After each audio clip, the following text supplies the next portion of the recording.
Welcome back to Mr. Scott Maths. In this video, we're going to take a look at how to find factors of numbers. A factor is a whole number that divides exactly into another whole number, leaving no remainder. We will find our factors in pairs and multiply to make the number we started with. For example, if we want to find the factors of 10, we need to find all of the pairs of numbers that multiply to make 10.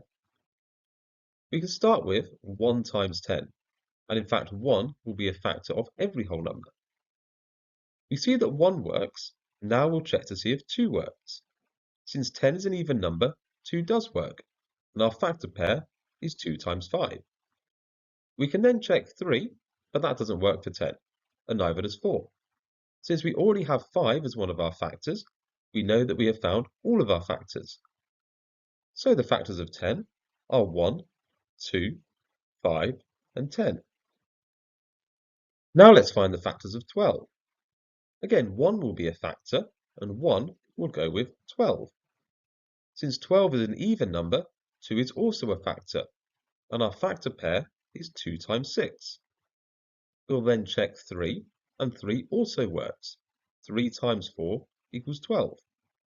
We would then check 4, but since we already have 4 in our list of factors, we know that we have now found all of the factors of 12.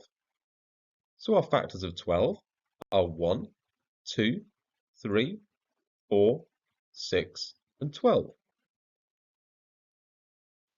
Now let's find the factors of 16. 1 is always a factor, and here we see that 1 times 16 is our pair.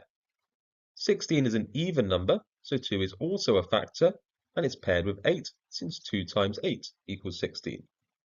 3 is not a factor of 16, but 4 is a factor, since 4 times 4 equals 16. Therefore, our factors of 16 are 1, 2, 4, 8, and 16. You may notice that we have an odd number of factors in this case. We have 5 factors. This is because 16 is a square number, since 4 squared is 16. Finally, let's find the factors of 5. Again, we know that 1 is always a factor, and this time our factor pair is 1 times 5.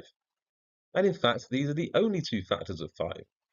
Now, since 5 has exactly 2 distinct factors, this is an example of a prime number. So we see 5 is a prime number.